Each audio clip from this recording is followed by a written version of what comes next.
What's good, y'all? My name is Dylan Green, and this is Real Notes, a space dedicated to blurring the cultural and artistic lines between rap and film.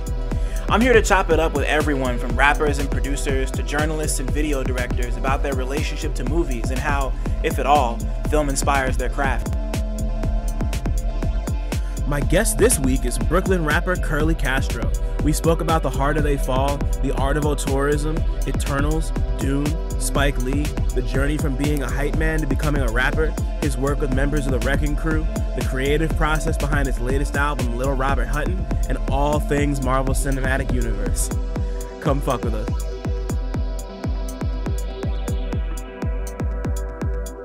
Because we about to have an argument, so we might as well start agreeing. Like, me and you about to have an argument. So what about? What are we about to argue about? Probably a combination of Eternals, Shang-Chi, and other things. One thing's being better than others and being wrong. All right. Yeah. Okay, let's go. Well, Hi, what's cracking? Welcome back to Real Notes. This is it. We're starting with some pretty wild energies today. This is crazy. I'm kind of looking forward to this. It's Dylan, CineMasai. I got names and I do things, and those are two of them. Man, we got somebody pretty wild in the room today. This guy's a rapper. He's a comic aficionado. He's a mind. let's put it that way. This guy's a mind. Thank you. Man, his latest album, Little Robert Hutton, is out and thriving and doing all sorts of crazy shit. And we're gonna break all that down and just a lot of other fun shit with Curly Castro. We got Curly Castro in the building. What up? Thank you. And wild is in. I bring the wild from Wild in the Night. Yeah. Rampage Lost Boy Scout. That's the wild I like. See. Wow, that's so specific. It is, right? Bro. It is, dude. I remember that song. Yo, you used to roll your shoulders when that shit came on. And if you were in that ilk, when Wild for the Night came on, if you weren't in a club, you were literally pulling a ski mask up or down and about to rob old man Quilles. That's what the song is for, to get you hyped up to do some fucking strong arm robbery and hopefully make it back to your crib. Oh, that's hardcore. That's hardcore, son. But yo, thank you so much for even like expressing interest and like wanting to come on. Like, I've been a fan for a minute, so to have you here is dope. So thank you. Thank you. Mutual, yo. Mutual. We respect your platform, all of my comrades and my peers, and we like what you're doing here. So we want you to continue what you're doing here, and we want to participate as well. So that's for me and all my peers, man. We holding you down. Thank you, man. For real. Like shout out to you, shout out to Zilla, who we had on a little while ago. Shout out to Charm. Zilla said, "What up?" Told him earlier. Man. He said, "Tell about what up." He said, "You're the greatest." See that? Man. Look at that. You legend is spreading, dog. You ain't even gotta do shit. That shit is wild to me. Like it's like it's only been going for a couple of months, and I just I just appreciate anybody who's listening. And it's still kind of wild that like people care. So I'm just trying to have fun. I got a podcast. Shit. I know the same thing. Like, I remember we had like 4 or 5 listeners. I mean, not even. Look, it's funny. I was talking about Jordan earlier. And like how, the NBA was determined, whether you like Jordan or not, to create this narrative of, bad man, little man done good with the getting cut from teams and stuff like that and all of that. But there is actual legitimacy when people talk about their journey and like, yeah, I remember when I had 10 followers. Like, it's true.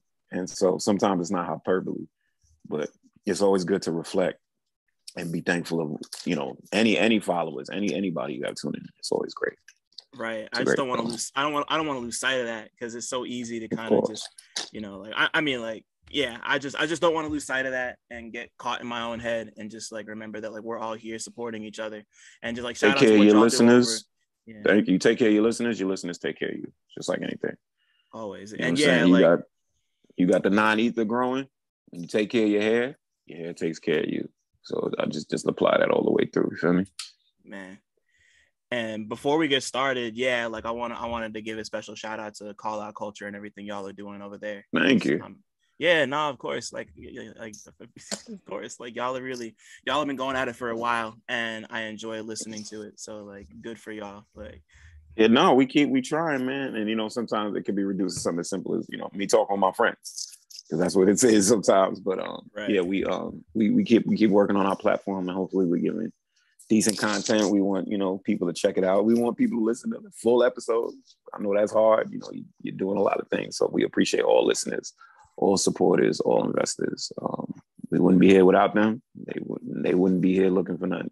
We hope we provide something that is there and is not there, if you get what I'm saying. Oh yeah. No, I get it 100%. So let me ask you the first thing that I ask everybody who comes on here. What was the last movie or TV show you watched you had a strong opinion about? I think I might know the answer already, but tell me anyway. Well, one last movie I watched was Shang-Chi and the Legend of the Ten Rings, which I do have strong opinions about. And the last TV show I watched is a bunch. I've been watching a bunch, but I was really impressed with American Crime Story, Impeachment, and I'm also watching the Foundation series based on the Isaac Asimov books. Oh, shit. Oh, I forgot about that. Where's that's that on Apple? See, that's the thing. It's on Apple TV. And Apple TV, I just finished watching that joint C with Jason Momoa. Awesome. 2 seasons in. It just had Dave Bautista in there. Great show. Great show. The premise is the populace has been blind. The world is blind for like the last 300 years. So there's no technology, nothing. It's just great. And so now I'm into their Foundation series. I wasn't familiar with the book specifically, but I'm familiar with Asimov. Him with the robots and the 3 laws. And so it's pretty good. But American Crime Story, Impeachment was great. That was great. See, I'm mad at myself because I really love the OJ series, but I haven't watched Impeachment yet. Yeah, the OJ series, and then last season they did the murder of Gianni Versace. I didn't finish the Gianni Versace one, but I really liked what I saw. Which, with our man Ryan, who, American Horror Story fan, the attention to detail he does on American Crime Stories is bar none. That's why I think it's really good. Like, they really try to get you those details. They cross-reference their facts, what was said, who heard what. And that's why when they do the retelling, it doesn't matter that Cuba Gooding doesn't look like OJ at all, because he's still embodying OJ because he has all of the elements. You know what I'm saying? Yeah. And the same thing with Gianni Versace, that killer dude. I can't remember his name right now. There was so much detail you didn't know about, and I was just fascinated. And in this season, a lot of detail about Monica Lewinsky specifically. I didn't know some of the procedures. This is the advent of the internet age. Like, the Star Report was put out on the internet in like 1990. 1990, was it 8? Yeah, 98. Like, it was on the internet, but internet wasn't even a thing yet. Like, you still waiting on dial-up. I know I'm a little older than most cats, so you'd have to hear the modem thing, and then you wait, and you just sit there and wait. And so that was just fascinating. But I'm always interested in high quality work. I'm doing a rewatch of Lovecraft Country with the wonderful Jonathan Powers and Regina King. The harder they fall, that's the joint right there. That's the lick. I saw it last week. It's cool. I liked it a lot. That's the lick. Growing up West Indian, having a Caribbean household, that's like a Jimmy Cliff song. The fact that we're using so many old reggae songs that you grew up with hearing in your household, if you're my age, that was dope. And then just using the names, I knew that the characters weren't like accurate to form, but I knew the name Bill Pickett and Nat Love and all that, Bass Reeves, obviously. Yeah. Like, you knew these things. And so that was dope. I thought that was dope, repurposing that and showing the Black Cowboys actually existed. So that was really well done. So big shout out to the boy. I think it's James, I can't remember his last name, the director. And because I actually have his prequel queued up. He has something called They Die by Night or something. I had Erica Badu doing it. It's another Western. It's 50 minutes short. That came out I think like a year or two ago. Yeah, a year or two ago. And that's kind of the prequel. So I'm about to watch that. I got that queued up on YouTube. So yeah, I get to that. I try to get to that. Yeah, well, I really fuck with The Harder They Fall. I watched it, I want to say it hasn't even been a week.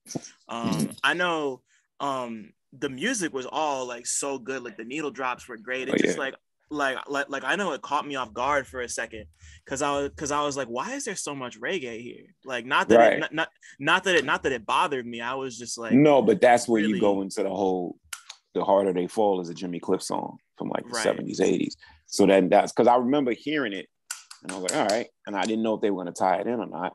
So then I'm hearing the reggae influence. I'm like, oh shoot, you know, they using it. Like the whole first half of the movie was soundtracked by a rhythm or two. Right. And I just thought that was special because, you know, most casual listeners or fans, they still gonna know, what the hell is this? They're gonna listen to the drums and stuff. They're not gonna have the epic memory to it, but that didn't matter. It still set a nice pace. Probably if you thought about colonialism at that time and then the, you know, the Reconstruction and all that Wild West conquering unspoken land shit was probably happening around the same time. Right. You know what I'm saying? So it's just fascinating to do that much research and apply it. Like I'm big on attention to detail. Like if you take time to do that craft and make that shawl time accurate or make that 6-shooter exactly look how it is, you know what I'm saying? There's something to be said because I like creators that give their audience credit.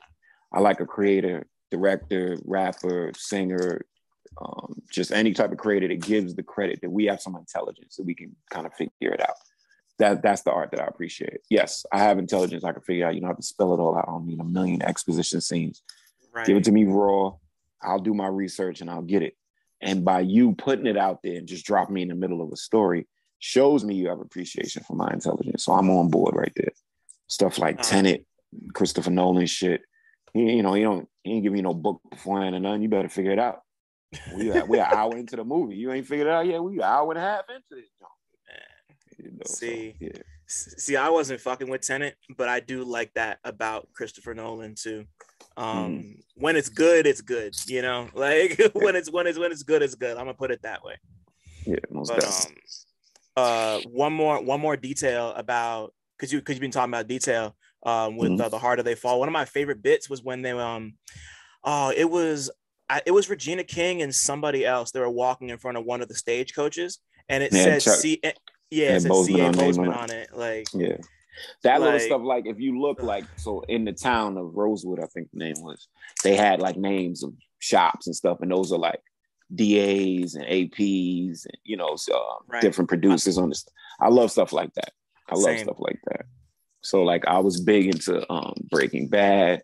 Obviously, I'm a big not obviously, but I'm big into Breaking Bad. I'm big into Vince Gilligan, and like I would listen to the commentary that they would do for each episode, and which was dope was the commentary included editors, colorists, other actors and stuff. So you really get into the minutia, the producers, the directors of certain episodes, into the minutia of, all right, what did the AD have to do? Okay, we had to call down here, clear out this street. This is kind of interesting because we only had like 2 hours here, and then the editor came in. All right, look, Vince Gilligan wanted this type of cut. So you really get into like what it really takes. Like I remember growing up, I remember seeing like E.T. and whatever like that. I was like, oh, acting is easy. That's an easy job. Anybody can do that. You just pretending and shit. You know, I had a good imagination. Then when you learn the big scope of what a film is, and there's 100 fucking crew members and pre-production and post-production and why it has a $40 million budget and trying to make $100 million because there's so much that goes into like with sometimes it's just a 6 to 9 month production. So when you learn about the enormity of it, you can't help but just like appreciate film. Like TV shows is one thing that's about consistency and schedule because they doing that shit like every day. Film is like that one shot, that one pitch, and you got to knock that shit the fuck out. And so it's curious to me, not to get long-winded, it's like when you're making a bad movie, you know it's bad 20% in.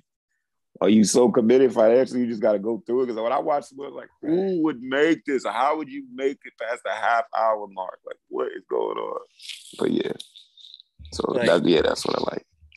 That's what I miss DVDs for that specific reason. Like people still make them, obviously, but like, you know, like I always love like special features and behind the scenes stuff. And like, I used to be pissed when a DVD was like basic. Everyone remember the ones that was basic. One of the screens was just credits. And I was like, where's the behind the scenes? Where's the deleted takes? Like, all that extra stuff. Yes, sir. Yeah, the outtakes and just like because like people, you know, like it's weird because you think about it now and like stuff like really social media kind of plays like takes that part, right. It just kind of like cut out the middleman and people can just like directly be like, oh hey, like this happened in this scene and like shit like that. But I just I'm just really big on like exploring that like on a disc and like looking through and like finding like the Easter eggs and the menus and shit. Like, yeah, that was my whole shit. And people don't really do that anymore. And it's kind of sad.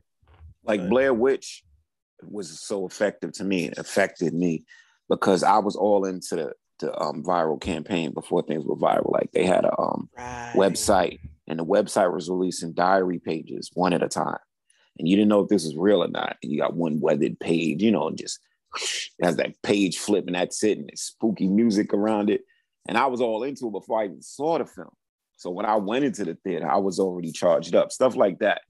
That's some of that stuff is missing. But again, the internet does cut a swath right through that because you had a still of leaked photos of earlier. Like I remember when people would shoot films, you would barely catch one picture or two of them actually working on a film, whether it be in the middle of the night or whatever like that, or seeing like casting, costume. But now there's so many people that snap a quick picture and upload it before anybody could put a stop to it or anything like that. And so it does take away from the mystique of filmmaking. But like I said, I think there's good in that. There's bad in that, but there's also good in that because you get to appreciate the scope of the art.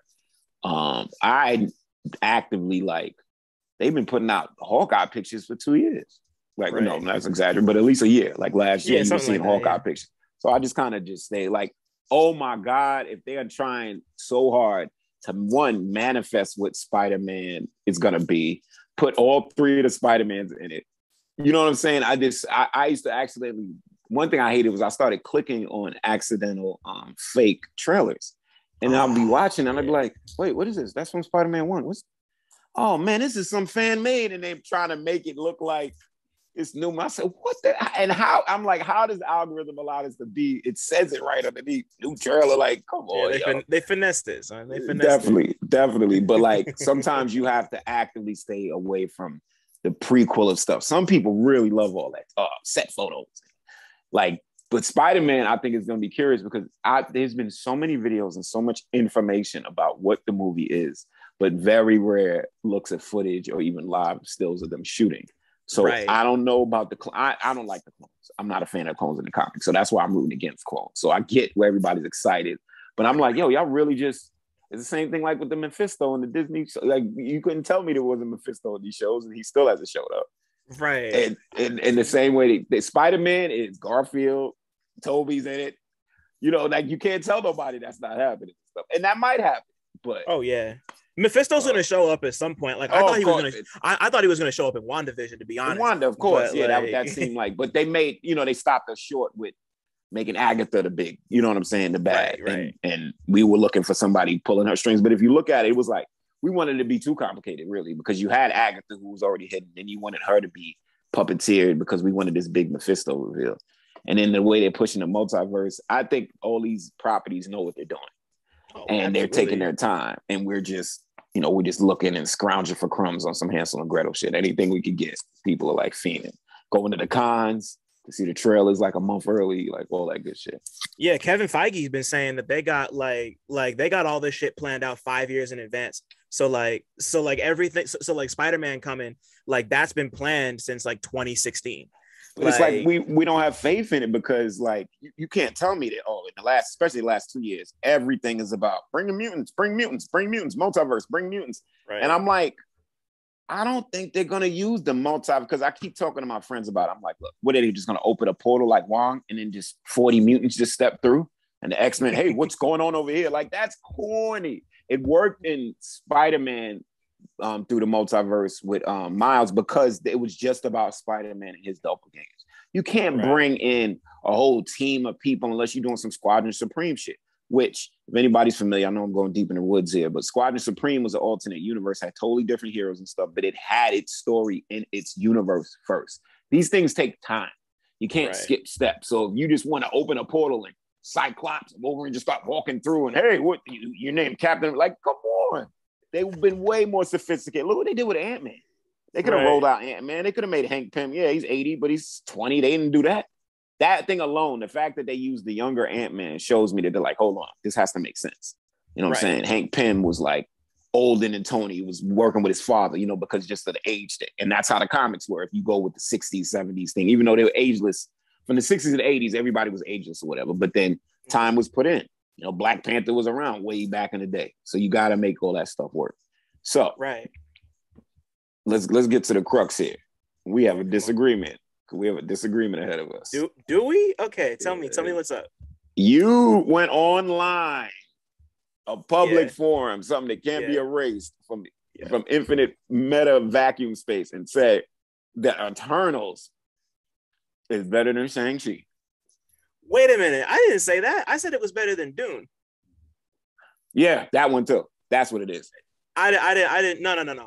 I like Shang. Yeah. Let me set the record straight. I like Shang-Chi more than I like Eternals. Definitely.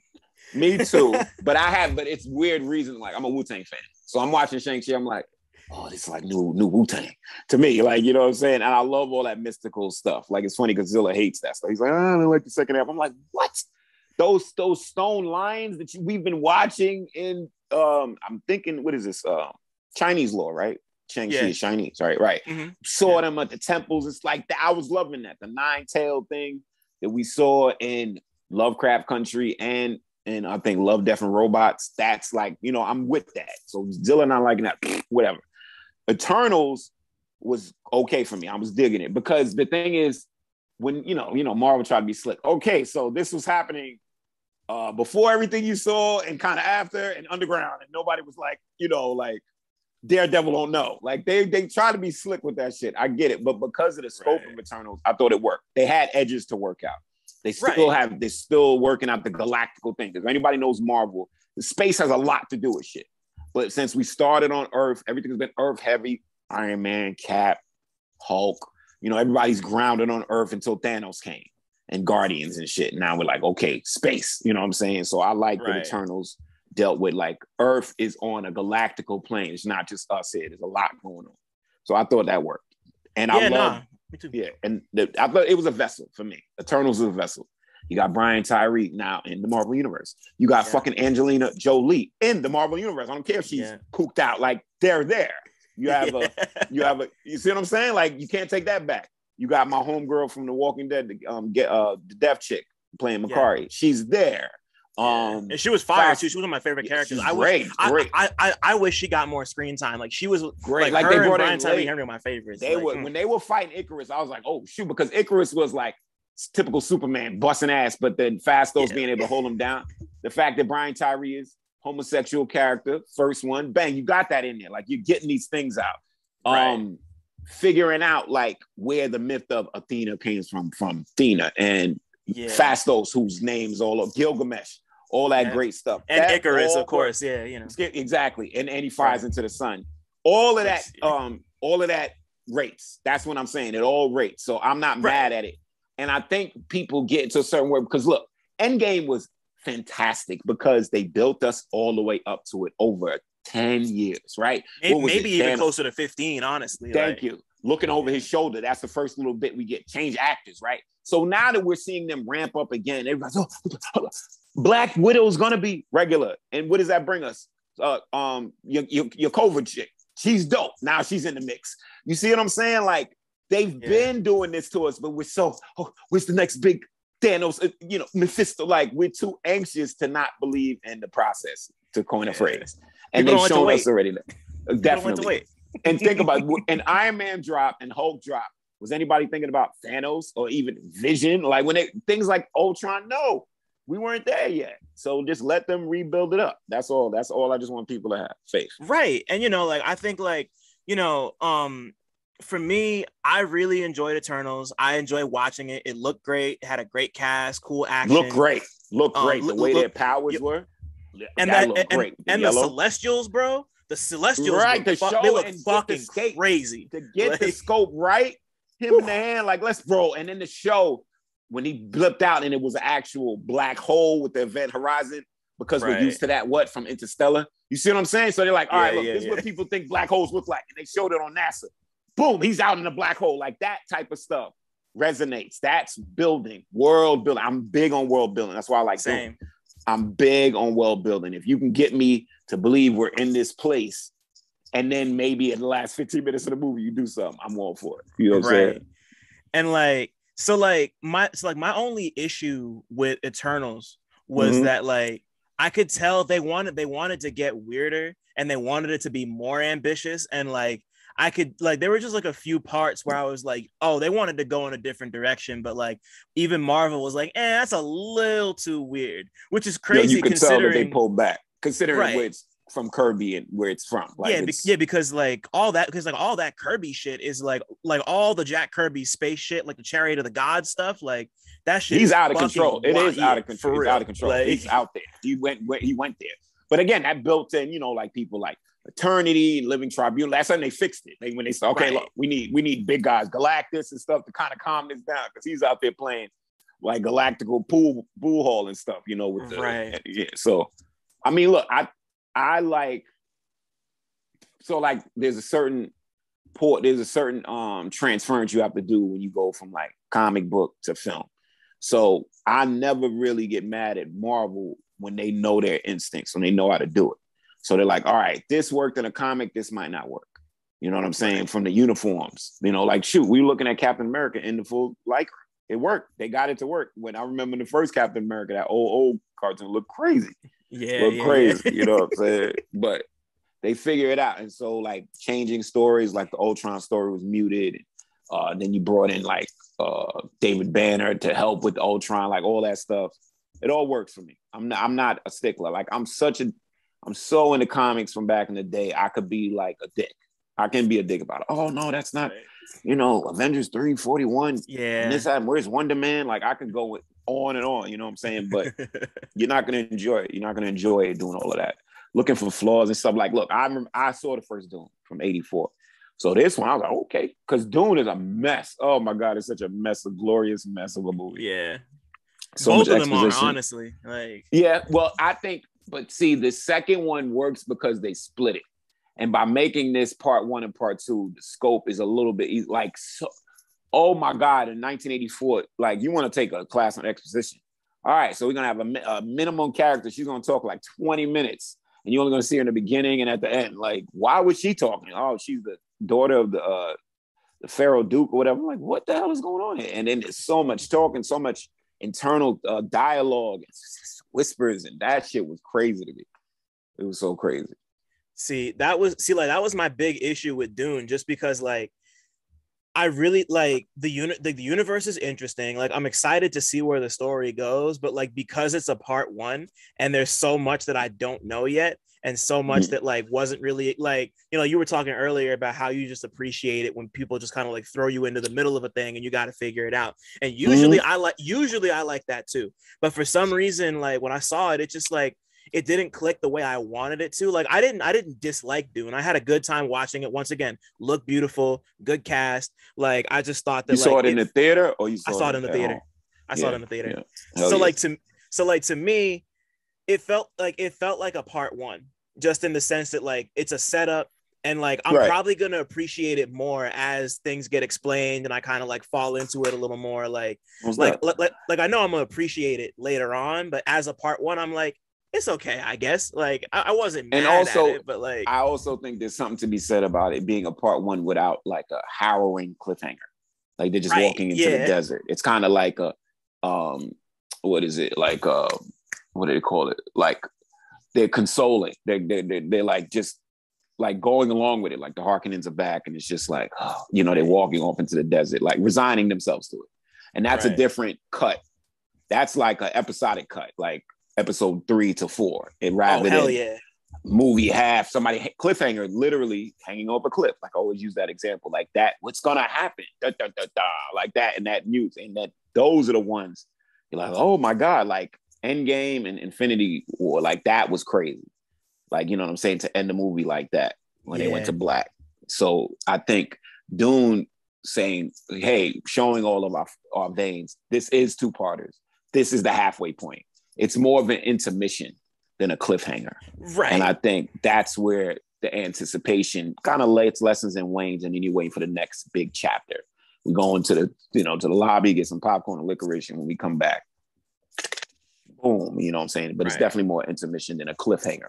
So yeah, my man Austin and I, shout out to Austin. We were talking about that on Twitter yesterday, and he kind of feels the same way you do about it. And like I'm seeing it more, and like honestly, like I know that because I know they're gonna do two more of these Dune movies. So like I know that if I watch, maybe not like back. Well, actually, nah. Maybe I'll do the back to back to back. Like watching all three back to back to back is gonna be crazy, and I'm Well, the gonna story appreciate is it. so large that the second one will be the proper continuation of the first one, but then the Right. third one will be like another jump in the story.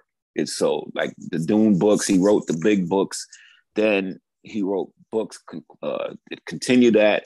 Then there were prequels. Like it gets really out there. There's a lot of literature about it, but there's also Right. some classic retconning. So I don't know how they'll take care of it. You know what I'm saying? Like the story was doing a certain thing, and then he came back. Herbert wrote some more. It retconned some of the things he already established, and I always think that's interesting. Where people that take on stories like that, what they do later. Also, like Yeah. stuff in the '70s and '80s, certain ways, and now we went in the 2020s. You know what I'm saying? So it's always some transmutation going on.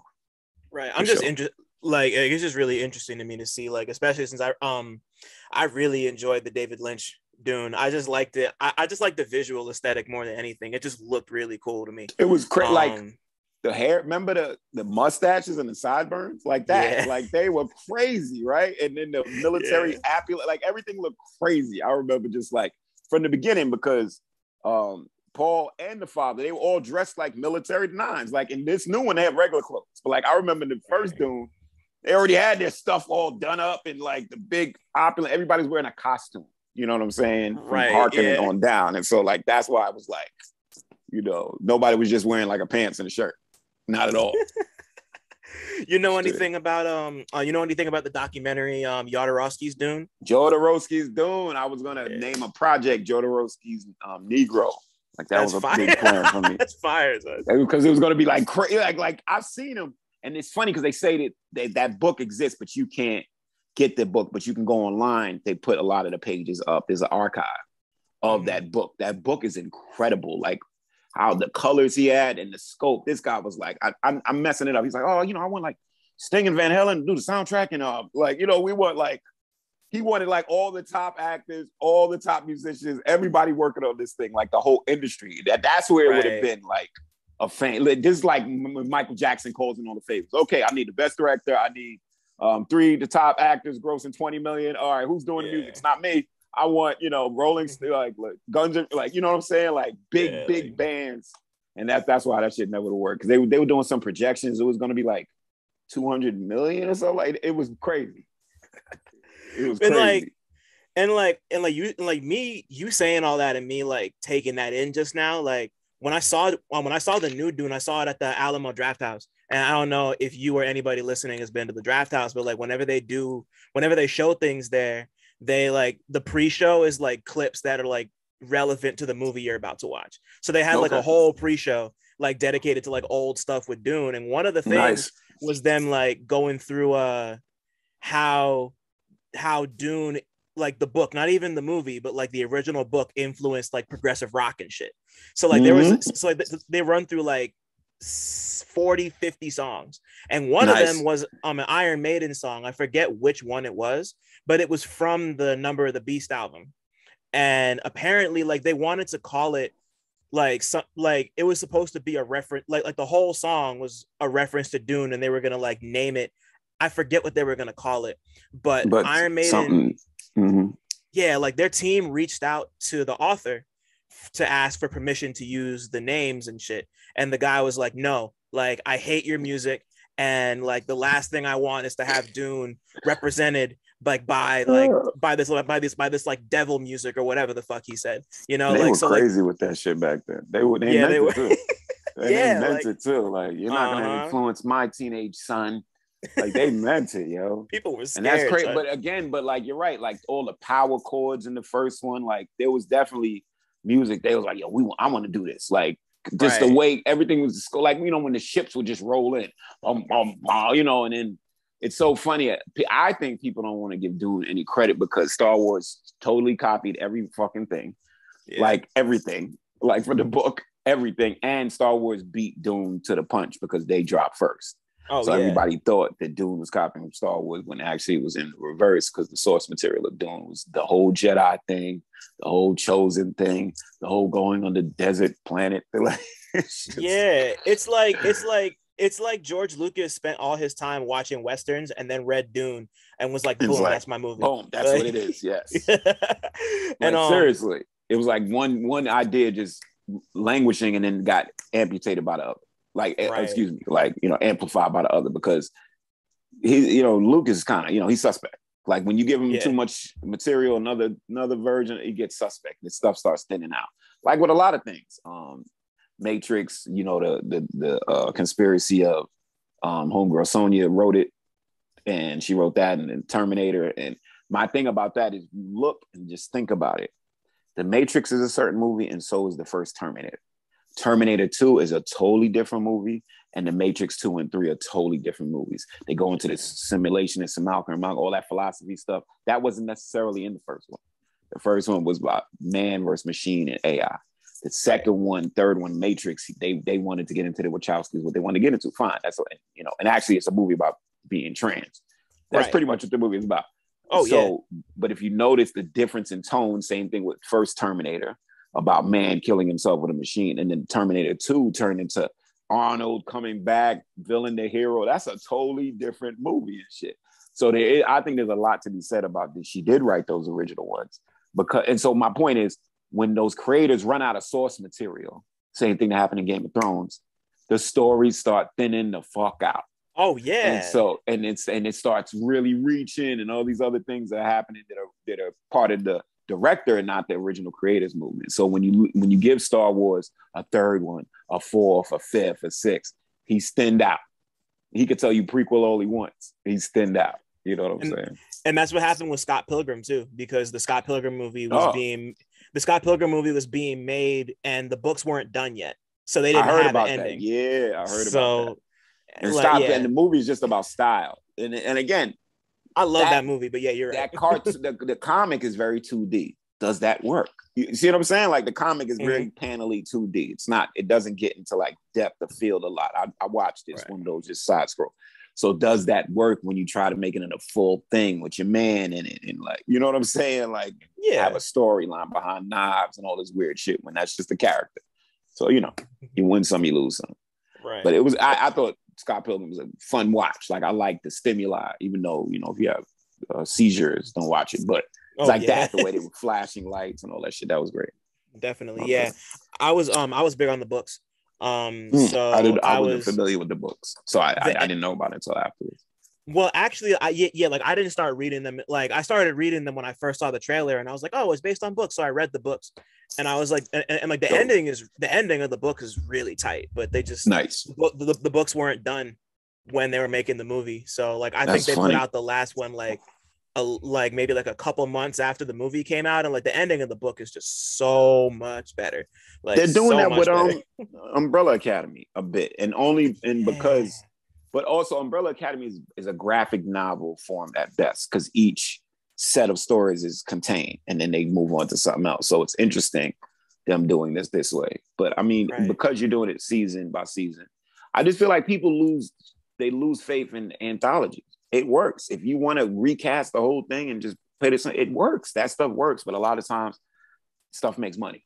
So when they have all those plans for those first seasons to be totally different than the second, like Lost was supposed to be, they can't go with it. They can't go through with it because they feel like they're leaving a lot of money on the table. Right. Yo, we could it's been so easy to talk to you for this past like half hour, and I want to keep going, but I got like actual questions to ask you. Okay, so you got 4. Let's hit it. My bad. Oh shit! No, this has been great. Like, don't even trip. I just looked at the clock and I was like, damn, we've been going for like almost 45 minutes straight. Yeah. It's your show, man. You running it. I'm with you. So you're really in this shit. So I want to know like your beginnings with this. Like, what's the first movie experience you can remember having? Like, it could be at the theater, your cousin's house, like wherever. All right. So my first traumatic movie experience is we could go there. Is Poltergeist. So I was 5 years old, and because it's a 2-part story. So I was 5 years old. My aunt was watching me. She took me to see Poltergeist in the theater. I'm 5, so I'm traumatized. I'm scared of monsters coming out my window, coming out the toilet, monsters in the kitchen. There's monsters every place they had a doorway or something. There was a monster behind it. Did you want to see the movie? Like, is that why you went to go see it? I was with my aunt. I was rolling with her. Okay. I didn't say, let's go see Poltergeist. I'm 5 years old. Yeah, so I'm scared of everything. Like that was very traumatizing for a 5-year-old. So what ended up happening is, I go with my aunt again. We go see E.T. Now the timeline could be skewed, but this is how I remember it. I was so scared of Poltergeist, I kept my eyes closed for E.T. I put my hands over my eyes. I've never done this before. Like, I'm wasting my aunt's money. I have my hands over my eyes the whole movie, because in the beginning, there was something about the soundtrack and it sounded like stomping feet. So I'm scared of everything. So it was like, boom, boom. And I said, oh, hell no. Cover my eyes. You ain't catching me with this Poltergeist shit again, auntie. And I wasn't blaming her, but she was the reason. And so I said, all right, let me open my eyes and see what the hell is going on. Because I'm literally listening. Maybe I'm tuned out. Open my eyes. It's at the part where E.T.'s fucking levitating and his neck is stretched all the way across the screen. I'll yell out a primal scream, cover my eyes again. So I remember not seeing E.T. till years later on VHS, because I totally had my eyes closed the whole goddamn movie. Wow. Because of my Poltergeist experience. That's so much. You just reminded me that when I talked to Woods in a Lucid earlier this year, he told me a story about seeing Batman when he was younger and being traumatized by Batman. I don't remember the details right now, but like, that's just Batman the was first place scary. my brain went. It was pretty dark. It was creepy because of the Tim Burton angle of it. Like, he was gonna make you know, Tim Burton just built, you know, just think he sleeps in cemeteries, and I'm not even lying. Like, he's crazy. So yeah, I can see that. Nah, totally. But like, you know, like, so can you remember like shout out to that bottle of Canada Dry, by the way. Big time. Can you remember the first like positive movie experience you had? Positive movie experience. Because I mean, I was big into it. It didn't take long, I guess, for me to get settled. So I guess my mom would take me a lot. But thinking of a positive movie experience, I'm older, so I'm trying to remember like my young memories. I remember really, so 3 movies. I was really into Mannequin and Splash. Mannequin, wow. that's a deep cut. And Splash, because very similar things, like this fantasy girl from another place, and you're running around a city trying to save her or help yourself. Splash, you're trying to get her back to the water. Mannequin, she keeps changing. You don't know what she's real or not. Very strong characters. Tom Hanks and the other bull. That black character that was in Designing Woman, he was in Mannequin. And then I also remember animated movies when I was young. So whether that was either what's the one about the rabbits? Watership Down. Watership Down, yes. Yeah. Shout out to Watership Down. And The Last Unicorn. So those resonate with me, because I remember when I saw Bambi, I was like, the mom's is dead and the pops are just walking off. Like, what's going on here? It's not, you know, like if you break a code as a young kid, you start realizing like, yo, Dumbo's fucked up. He goes to jail and shit. Pinocchio, this motherfucker turned into a donkey, his man, like, because they were drinking alcohol. Like, there's some fucked up shit going on in these things. So I remember like the last Watership Down and The Last Unicorn being like, Last Unicorn had a good ending, but it was like the unicorn with the fire and the big bull and all that shit. That was very harrowing. Like, this was the last one and he had to save him and all this crazy and turn into a girl.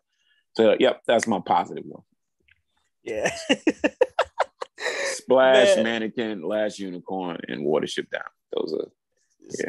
It's crazy that that's a positive experience, because Watership Down is like a very sad and scary movie. Like, that shit is horrifying, bro. Like, you think of bunnies, like you think, I brought up Bambi Thumper, you know, just hitting this, you know, and then you see these fucking rabid ass bunnies ripping into each other and fighting and going to war. I was like, because the preview would show you them just kind of being normal. And then the first couple of scenes, you see their eyes go red and their teeth start gnashing. You're like, yo, what the fuck is going on here? Like, stuff like that would always resonate with me, like a big change in tone.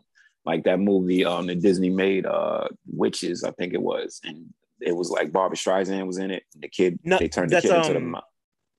No, yeah, you're right. That's the Witches. You're right. Yeah, and so like at first they look all normal and stuff, then they start melting away. Like that stuff used to scare me. Dark Crystal, like the puppetry in that. that was bugged out, like the long nose, the way that, you know, Jim Henson's guys would like bounce around. This wasn't the Snorks. This wasn't the Muggles. Oh, no, not the Muggles. What was that other one? It wasn't the Muppets. It was the other one, the underground ones. Oh, Fraggle Rock? Fraggle Rock. Like you would see it when it was given out to the masses, it was a certain way. But then these movies would make it like, oh, this is some scary shit. Like Jim Henson's a fucked up motherfucker. Oh, so I would always remember stuff like that. And that's the stuff that he like wanted. Like he used the Muppets and Fraggle Rock to fund, like there's this incredible web series. It's a YouTube channel called Defunctland that I love, and the guy did a whole series on Jim Henson's career up until he died. And there's a whole episode about like what he did with the Dark Crystal, and I learned so much about like they brought that back. They brought Dark Crystal back. There was like they did for Netflix. It was cool. You know, like I only saw a little bit of it, but like I liked what I saw. He was Jim Henson was something else, bro. Like he was really something else. Just like his vision. Was I mean, he's Sesame Street. Those are his, right? Yeah, those are his. Yeah, and it's crazy because it's crazy because like he enjoyed doing like that stuff because like he started out in like public access TV with like a bunch of like the little basic ass puppets, and then like the idea for Sesame Street happened, but he was like, you know, like this is cool and all, but like I want to make like weird fantasy shit, and then he made that you ever see the Storyteller, the little show he did? It was kind of like the Twilight Zone but with like more of a fantasy bent to it. I skipped that. Like I'm big on like when I'm old enough where like Muppets is on prime time. So this was like adult cartoons. You know what I'm saying? Like Muppets came on at 8:00. Like it was a prime time show. So like the Muppets in the balcony, they would say some really crass stuff. Like it was really like Kermit running. Like the movies are one thing. They're always on some mission Muppets thing to happen. But the show was like them running like this variety show. They're in the back messing with the lights. Like it was like if Jay Leno was puppets and you running around with the cameraman and stuff. That's what Muppet show was. So that was dope. I love the old shows. I haven't seen every episode, but I've seen enough to like know that. I love the Muppets. They weren't like super prevalent when I was a kid, but like I would see them around. Like I saw them at like Disney World and shit. And then like and then the other movies started coming out. They started. You know, like I always loved their style. I always loved just like the crazy, like really like borderline corny, but not really self-aware sense of humor. Like I love that type of stuff. Like Gonzo was like the thin line between corny and funny. Like he would run up to Kermit with this act, he'd be like, "Get the hell out of here!" Like I'm running a show, and that was the whole show. Like we try to run this successful show. It's just great. Like I love that kind of like meta shit that just like comments on like the art of making shit. Exactly. Like news radio. Martin when it first started, like seeing I remember I'm bringing up to current the show Ballers with The Rock, which is actually really good on HBO. They never showed any of them playing football. They always showed after effects, after the game, off season. I like shows like that. So like they won't show you like whatever they're working on the show if it's like that. They'll just show the production in the background and just run people off. Those are great shows. Right. Those are great shows. Like this is kind of sort of like that, but not 100%. Like Drumline is kind of like that too, right? Because like in the sense, just in the sense that like, I mean like just because like they're like a marching band at a HBCU, but you never see any football in the movie. Like exactly. You never ever see any football. So they're gonna make those big like crescendos, but like to be even more realistic is they should have just showed them playing and then stepping off when the game starts, because they are secondary in real life. You know what I'm saying? Exactly. Yeah. But that's great. But of course it's Nick Cannon, so you know we got to make him face off. Right, and you know, like you made the BET Classic seem like the craziest, like most important thing to happen in the world. Like, you would have thought that was a Super Bowl watching Drumline. Like, and I like that type of shit. That was halftime. There's a game to play. Go sit down with your little drums and your little sticks. Like, oh shit. So like, as you're growing up and like kind of taking all this shit in, like was there a movie that kind of like, when did you first like really fall in love with movies, like less as like just like a form of entertainment, but something that was like, okay, Spike. Good answer. Spike. So like which movie was it? All. when I started really getting into Spike, so I'm old enough where Do the Right Thing comes out, and I'm still like in high school. Things like I'll take it away from Spike, like Glory comes out. So like Black movie renaissance was on its way. It was starting. So me, I feel like I cut my nose to spite my face when I was younger because I hated Black exploitation movies because I didn't understand them. So I thought the exploitation part of Black exploitation was they were exploiting Black imagery and like making fun of it and stuff. You took it literally, okay? Right, and I come to find out that those are Black superheroes. Like, you know what I'm saying? And I realized that when I see Sweet Sweetback's badass song and get into the, God rest the dead, Melvin Van Peebles angle rest in of peace, for real. And so then you're starting like, God damn, like Truck Turn, all these were superheroes. I'm thinking they're just pimps, but those are like Black superheroes fucking up cops, doing shit, Pam Grier taking no shit. And I missed all that. Like, I'm not that old, but I missed that in terms of like watching that. Like, I never saw a Dolomite movie. I didn't know he was kicking ass. I thought he was making fun. I didn't know he was karate chopping motherfuckers and like, where's my money, sucker? Like, so, you know what I'm saying? So when I started wanting that, it was Spike. And so Spike would drop Do the Right Thing. And I was really into that. And then I went back and saw She's Gotta Have It and went back and got into School Days. I'm not nowhere near college, but like School Days, I started realizing, man, everybody that goes to college should watch that. Your senior year of high school, watch that movie. And then like Glory was a big movie because the fucking school took us as a trip. Like we went on a school trip to see this movie, like my whole school. But I remember noticing Spike and noticing the auteur in him, like the techniques and like the attention to detail in something like Malcolm X. Like you're like, all right, this is epic. He's doing something bigger and badder and deeper. And it was funny because it's not like I wasn't affected by all the other white contemporary movies of that time. Like, like those are big movies, big. And, around that time and shit like that, I can't even, whatever, Sensible Woman, those are all big, but like Spike was like mine. He was ours. And he was one of ours and he was making stuff. And of course, Singleton's popping up, F. Gary Gray's popping up, but like Spike's like, he's breaching. He's the first. And he's also, like I said, he's an auteur. It was before Quentin and all that other bullshit. Not saying Quentin's bullshit, but just like people getting real artsy and stuff.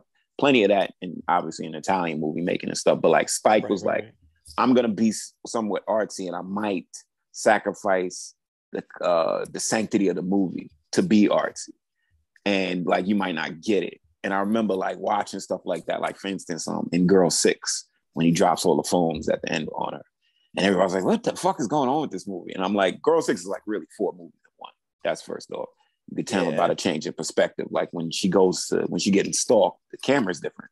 Like it's doing different things and stuff like that. But anyway, so that stuff really started making me appreciate stuff. Then I would notice stuff in like Oliver Stone movies and Francis Ford Coppola movies and Scorsese. That's when but it was Spike that taught me how to see that shit. But I mean, yeah, like I had a similar moment because my dad, he owned pretty much every Spike movie from, I want to say, Do the Right Thing up until Bamboozled on DVD. So like, and none of them were open.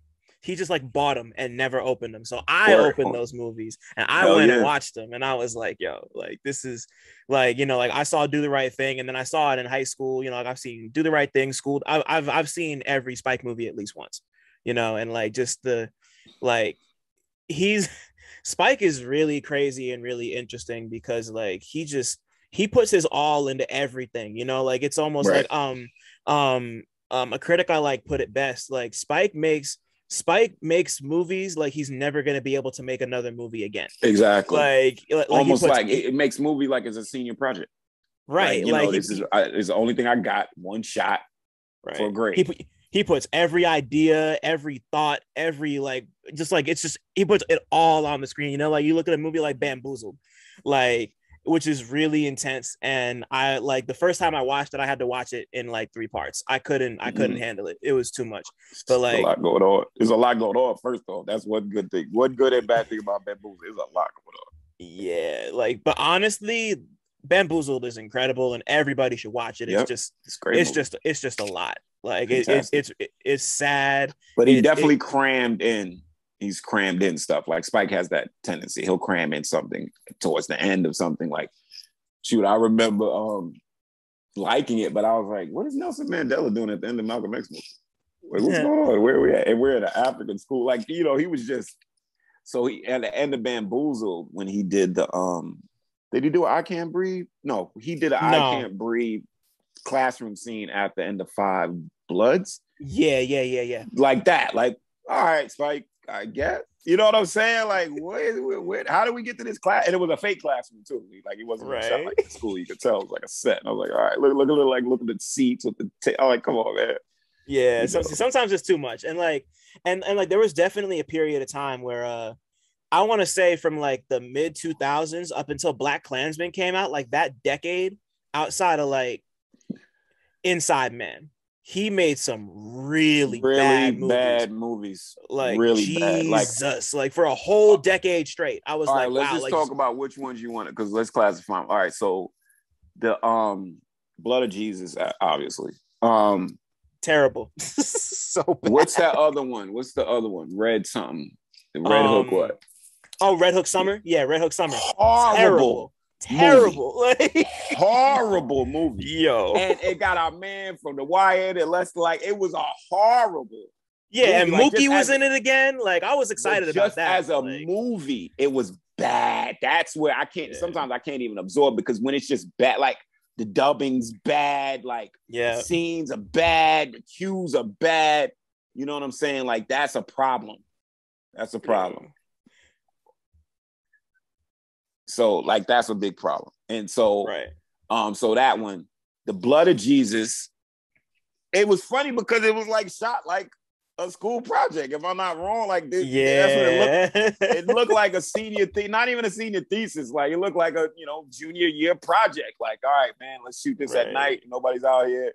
I didn't get it. Maybe I didn't want to. I do admit that those movies I end up unplugging. Like, I don't even want to get it. Like, I don't care. Like, what's going on here. And then what else did he make? You remember Chirac? What about Chirac? Okay, so let me talk about Chirac. Chirac was terrible. No, I don't think it was terrible. Chirac has a specific problem, and most people really can't stand iambic pentameter as a full-on thing if you don't know.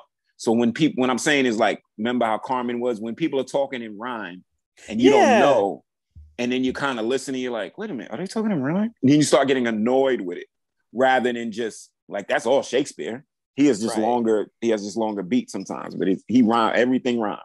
But it's better read maybe as a book or seen as a play. If you made Chirac into a play, maybe that would come off better.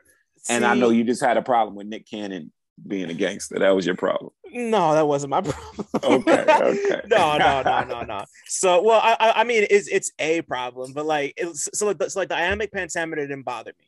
Like, that's not really anything. Like, it's just the premise threw you off on that. Like, because the premise was off for me. The premise is bad. Like, the acting was all really bad. Like, there was a lot of ideas that he wanted to get across, and like a lot of them were either just like really dumb or like not explained well. Like, all I remember is me like one of my homies bought the shit on bootleg, and we watched it. I watched the shit for free, and I wanted my money back. Your money back. It ended. Right, it ended, and I was like, "This is." Me understand it. What did you think of She Hate Me?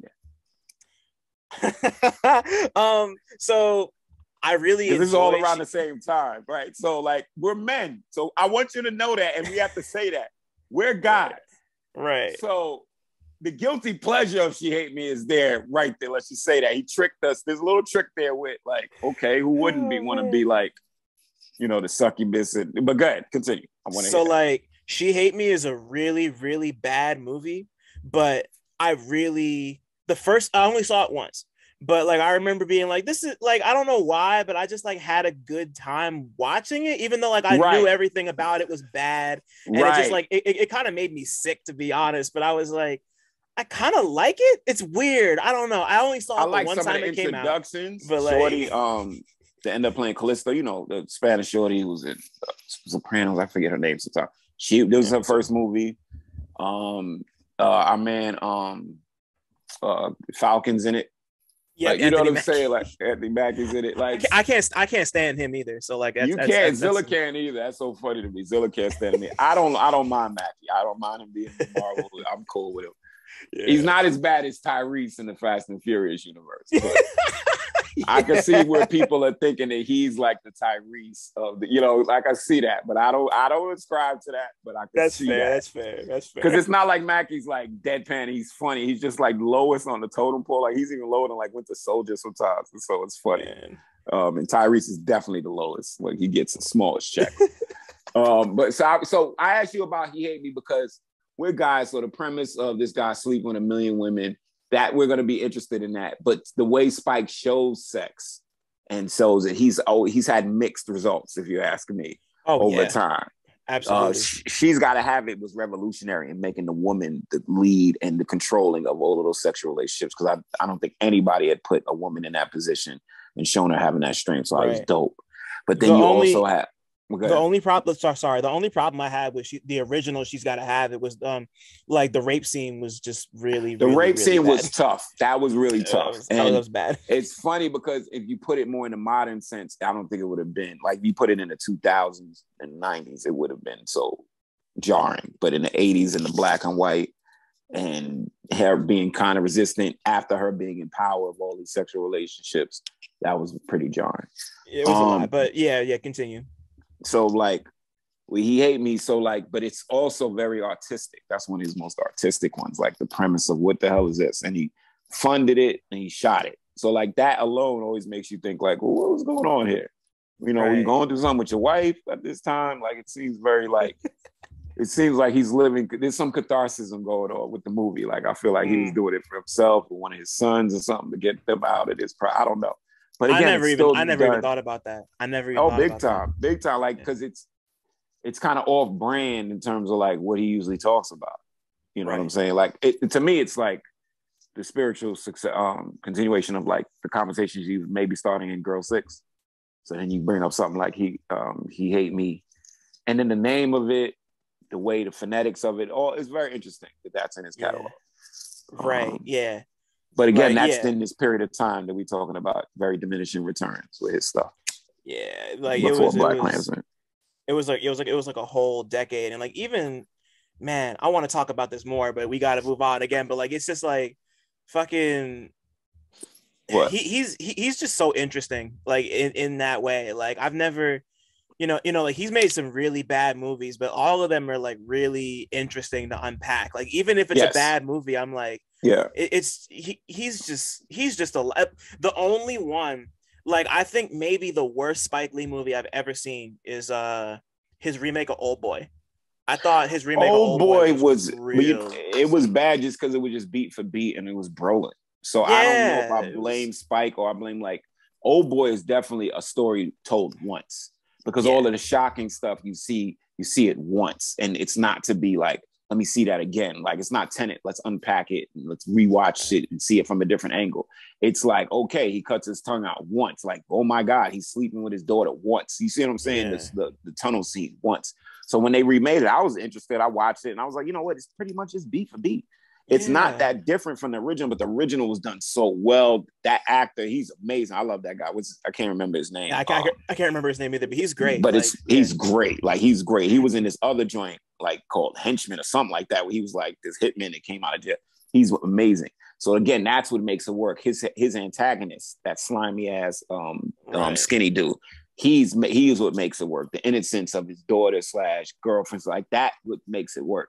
When you just recast it and just do it again, like to me, like the girl with the dragon tattoo. I like all the versions, but I love the first one because it's my first time seeing her rape the dude and brand him and be smart and be in danger. It was a real sense of danger. So then when I'm watching the American one, I think they did enough tweaks where I was just as intrigued with the American. But I don't know what's going to happen. And the first one's done better. And I'm big on, if I have the time, I felt bad because I didn't do it with Squid Games. I need to watch it in the original language because I need to see how it emotes in that language. When you're doing the dubs and all that stuff and the alternative vocal stuff, it's just different. Like you're just doing it for your own appeasement, but you're missing when they're being a certain way with a word and how that word really sounds. So, I forgot the original question, but but like, yeah, Spike. His flaws make him great. Let's call it that. Yeah. Let's definitely leave it there. Like before, so what about with music? Like when did you first, you know, you were talking to me earlier about just like kind of like having all the just kind of having all the reggae and the rhythms kind of running around. But like when did you first really start to tap into music and really like connect with it in that way? More than just it's hard to I grew up in New York City, Brooklyn. So like hip hop was like in the air. It's on the trains. It was coming out of car windows. It was coming out of, this is the time when people used to put their box, they speak on their first floor window, open the window. So it was just coming out of apartments. I lived at an apartment building. So there's a lot of people in a smaller space. It's everywhere. So like, I remember the message and all, I could get all, you know, sentimental, whatever, white lines. And I remember Run DMC working out, you know, and LL, but our PE struck me. Like Public Enemy was really like heavy to me, just the way it was Flavor Flav. So people think it's Chuck. It wasn't Chuck, it was Flavor. I wanted to be a hype man when I started. So the way Flavor would end Chuck's lines with a different type of cadence and then be bouncing around. He had his style that went again, like with Chuck being like the college graduate with the leather and knowing what he wanted with the hat. And Flav was just like this ball of energy. So I wanted to do that. So when I saw Flavor Flav, pretty much Public Enemy, that's when I was like, yo, this rap and shit is this for me, but not to be a lead MC, to be background, to be the support. Right. Like, and you know, like, especially at that time, like being being a hype man was such an important certified thing. position. It was a certified position because like Chuck got to wait until the song starts. I'm at the party getting the crowd ready, you know, with the DJ and stuff. You know what I'm saying? I'm in between songs doing the banter, doing the jokes. Like that's why I like, you know, so then like Freaky Tide, people like that, like even Farnsworth was like a sophisticated hype man. Spliff Star is one of the greatest, like Spliff and Busta's almost psychic when Busta drops out, Spliff finishes and vice versa. Like that's great. That's that tag team. It's not officially on the song. It's not like literally back and forth, but that's that live element where it is back and forth. And you're right. Back then, the hype man was just as important, you know. Yeah. Right. Like I also told this to Zilla. I just wrote the I wrote the liner notes for Vinyl Me Please's reissue of Fear of a Black Planet, and just kind of like and just like revisiting that album and just like seeing what like and, like of course like Flav has, I think he's only got one song on there. One solo on there. 911 is a joke. Yeah. So seeing him and Chuck do their thing and then like see him get a song and to just like kind of hear him like figuring his place out at that particular moment is just like that's pretty cool, you know, like it's a hell yeah. Like yeah, I don't know. Just... And Flav knew about iconography. The clock was big. He knew like, all right, what is going to be my signifying thing when people close their eyes? They're going to think of the hat and the clock. You know what I'm saying? And he was out in the Public Enemy Radio had a logo, so he had his. I remember his was like the glasses, the hat, and the clock, and stuff. And you know, time's up, time is now, like all that shit with the clock. Yeah, boy, yeah, all that shit. Yeah. You know what I'm saying? Yeah, exactly. That intonation, people would use that on their songs. Like, yeah, it was early on. You don't know it, but like he was like, all right, I'm making a brand. And so so that's where music started for me. I wanted to do that. So, you know, like as you're growing up and you kind of have these, so like you have this basis of music and you have this really strong basis with movies too. Like as you get older, was there a period of time where you kind of noticed that the two of them kind of communicated with each other and like how like one informed the other in a type of way? When I first started, I wasn't writing rhymes. I was writing like poetry and stuff. I only say that to just give you all my levels of writing at the time. But I was really big on soundtracks for some reason. Like I had the Phenomenon movie soundtrack. I had the Shawshank Redemption soundtrack. And it's funny because you learn about that through hip hop because you buy the soundtracks to Menace to Society. You buy the soundtracks to How High, High School High and stuff like that. And there's hip hop songs on it. The soundtrack to Wait and Exhale was the bomb diggy. And then doing that, I said, well, let me buy the soundtracks to other movies I like. And then that's when you learn about scores.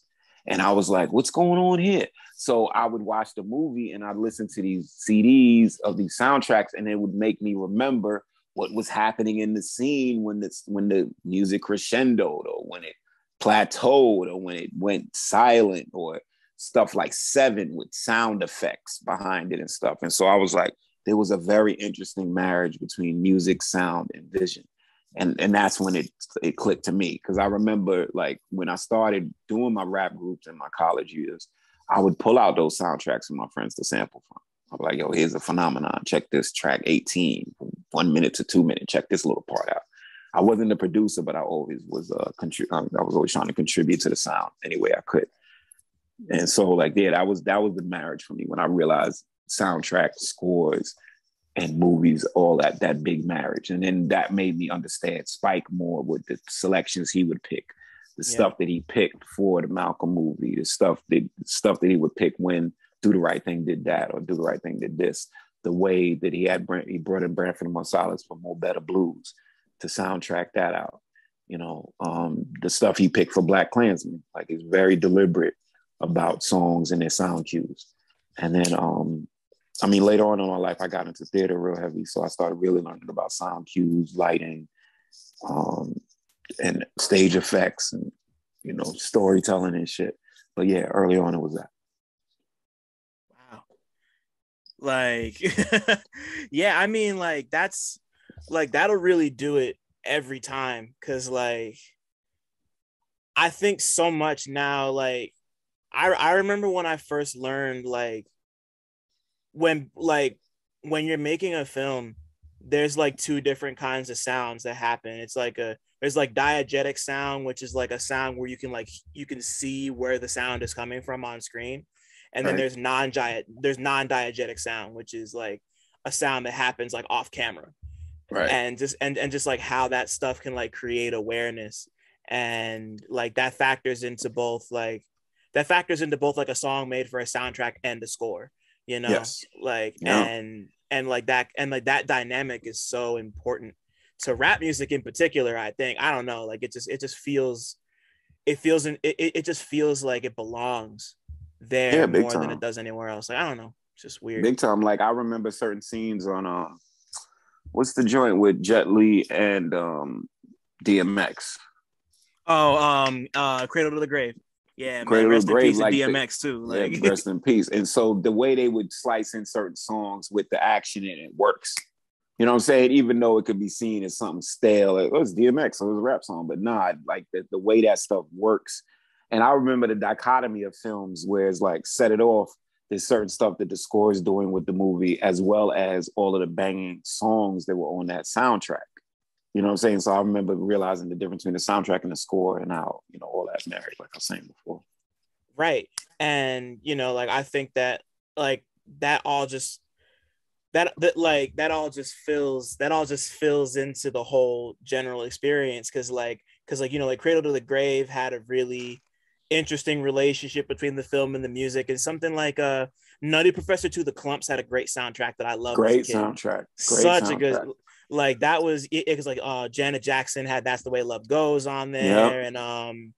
And they were making original songs for soundtracks too, so sometimes that's the only place you had them. Yeah, right. You know, big movie for that was not even mean to cut you, Dead Prez. No, cool. Dead Presidents, because that made me get back into the Isaac Hayes and all of that, you know, Golden Soul and stuff, and they were using that in the movie. It was of that time period.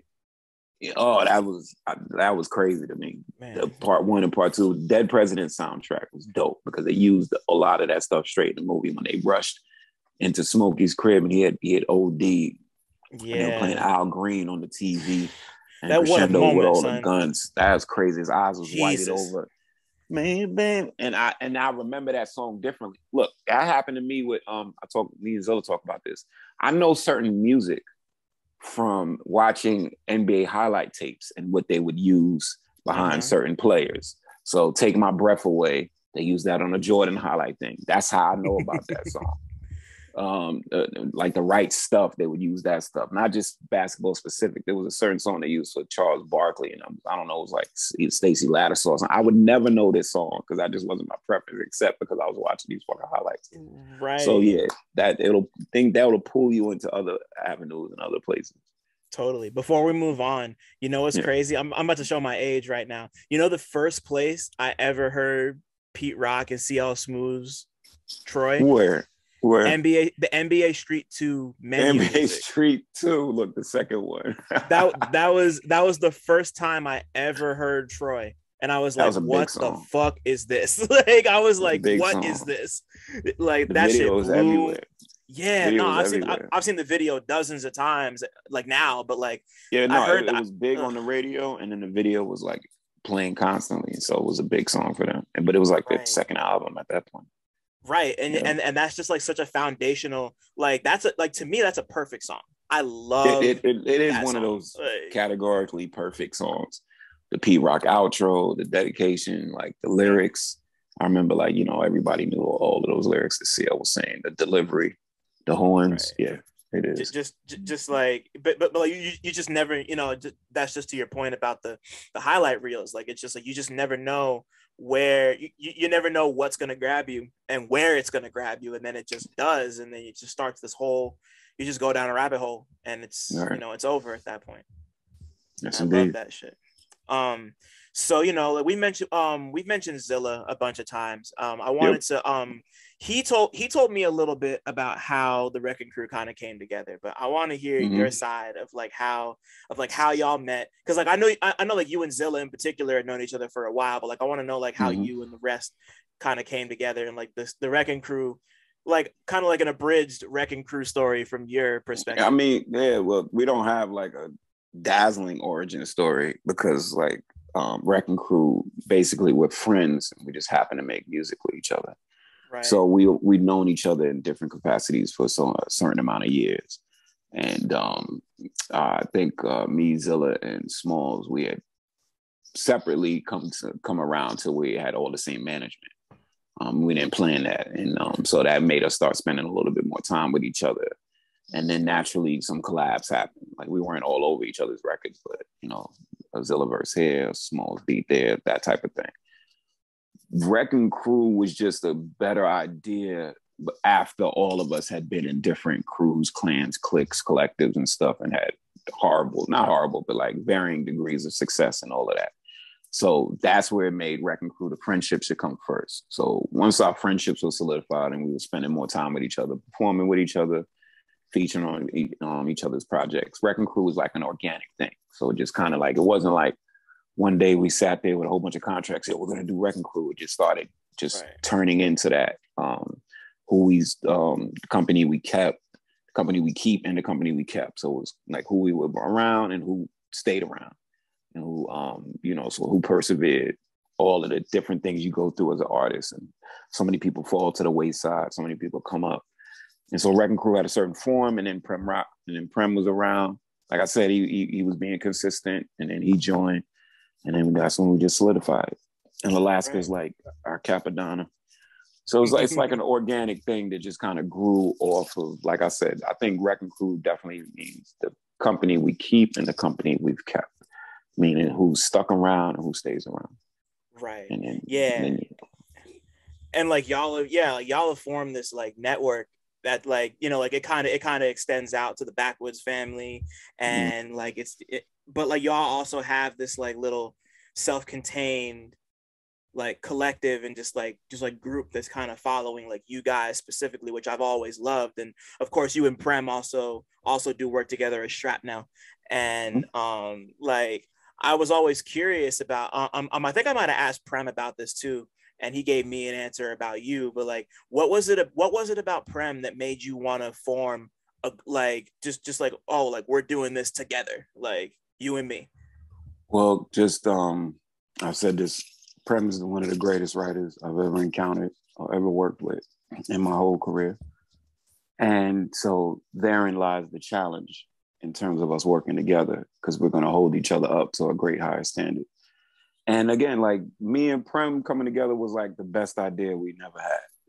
So when we would tell people, hey, I'm going to work on a project with Prem, like, oh yeah, that's a great idea. Your voices sound great. It just seemed like it just made the best amount of sense. We just never came to that logical conclusion. It was like just sitting there floating and stuff like that. So I don't know what Prem said, but to me, it's like the best idea we never had. And then once we came up with the idea, it just was like so natural, and our styles contrast each other really well. We're on the same page with the type of beats we feel like Shrapnel works on. So yeah. Right. Like I ran through that first album, and that was when that was around the time I really started to pay attention to the two of you, like in particular, and just kind of like absorb what y'all were on. And I was like, wow, like this is different, like just like seeing Shrapnel's blades, sharp sword play. That's what we do on Shrapnel. We cutting throats, leaving scars heal up, and then we hitting you again with shattered glass.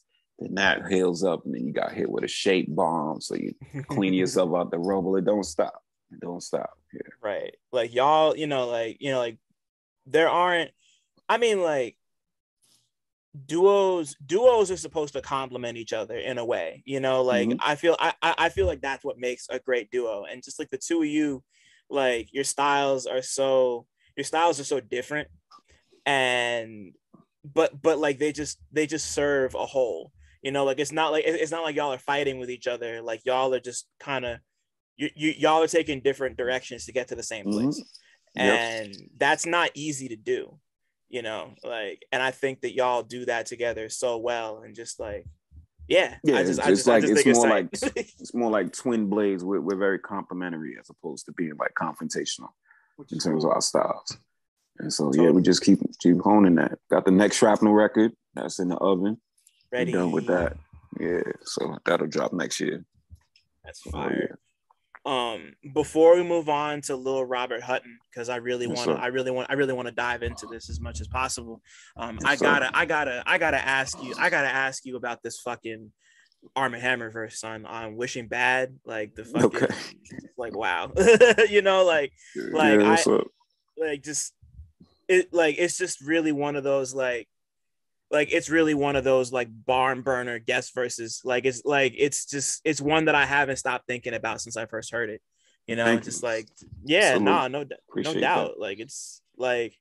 It's just really, I really just wanted to, I was just curious. Like, did you when you recorded that? Like, did you expect the reaction that you were gonna get from that? Because I feel like people have been talking about that verse a lot this year.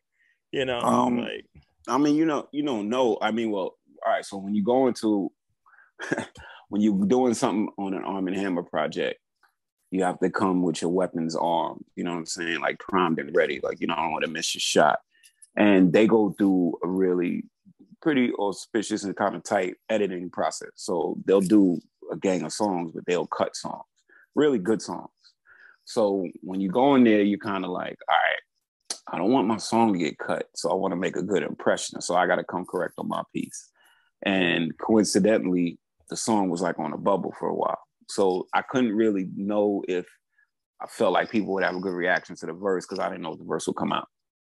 And then when I heard it was coming out, I was like, all right, cool. And it's funny because I wrote, if anybody knows, it's a short verse. It's only like 12 bars because I was of mind that if it gets cut, and I don't want to write a whole long verse, and then that gets cut, and I'm in my feelings. So let me give you a short burst, a little short side. I can give you a nice little stab, and then I get out of there. And if it doesn't get picked for this project, it's cool. I won't be in my feelings because I can be about that. I'm sensitive about my shit, and then it'll come out later, whatever like that. I'm not worried. Right. So so when I wrote it, I just wanted to make a good impression. I always try to come correct when I'm sparring with the gods, with Elucid and Woods, and I take that responsibility really serious. Not saying I don't on my own work, but when they hire me, when they call me in, it's Black Ops time. It's like, you know what I'm saying? It's sonar. We're doing sonar work under the cover of moonlight, like fuck around. You know what I'm saying? So I just wanted to come correct, and so I just want to make a good impression. Get in, get out. If the song makes it, cool. If it doesn't make it, I'm not hurting. And that's really what the intention as well. Yeah, I get that. And it's funny because I saw you share the clip from Widows with fucking Daniel Kaluuya and the cool kids in the gym. Hell yeah. And you was like, this is how Woods chooses the fucking verses. This is how he chooses artists, man. Pop your ass. What are you saying? The beatbox is all. What you saying? Nah, Woods out. He won't publicly admit it, but he's a great A&R. He knows he has a great ear for talent, and when he supports you, when he's backing your project, there's a battery in your back. He, like I say, he doesn't talk about it publicly, but he runs his label kind of flawlessly. And so when he's supporting you, you know, he puts that battery in your back.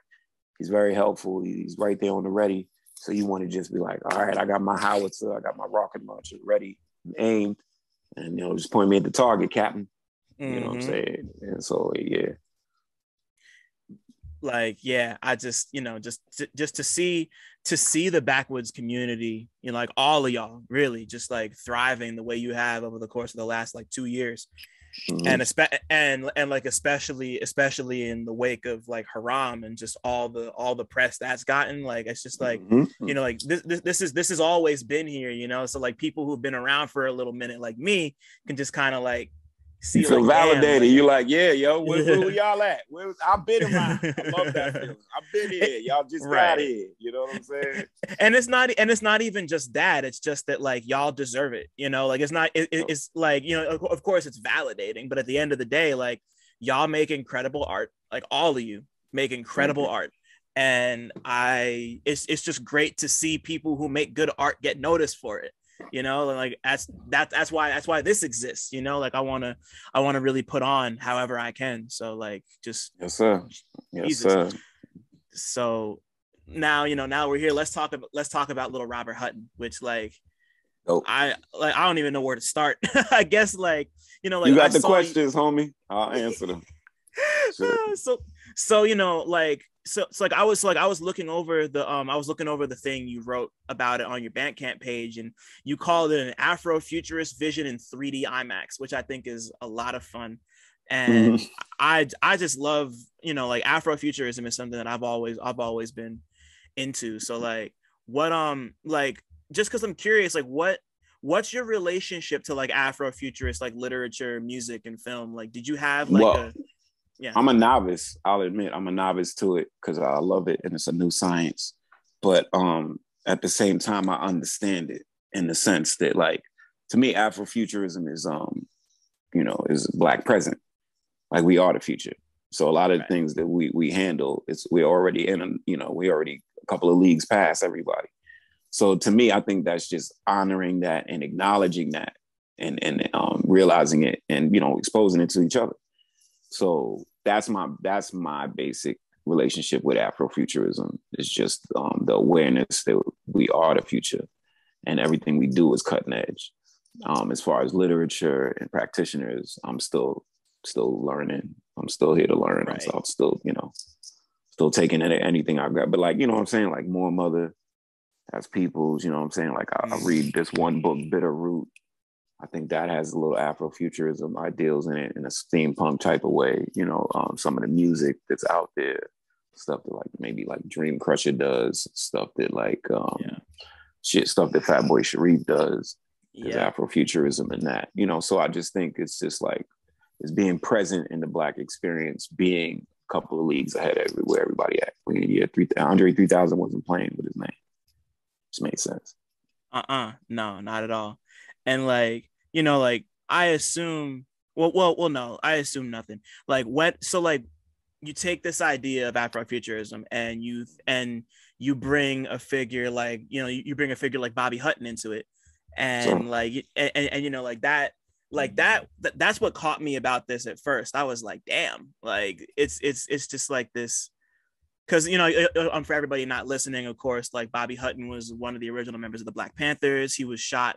He was shot and killed during a shootout when he was surrendering, you know, hands up, and they gunned him down type shit. So like so like kind of looking into continue your question. Finish your question.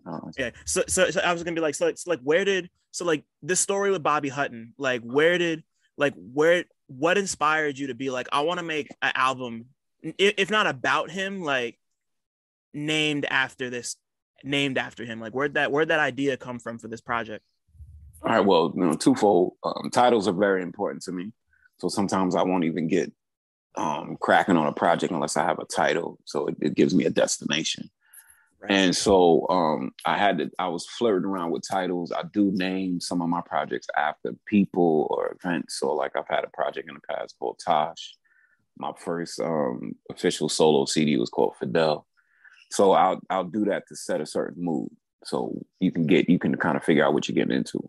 So with Little Robert Hutton, it was twofold in the sense that I wanted to kind of honor Little Bobby.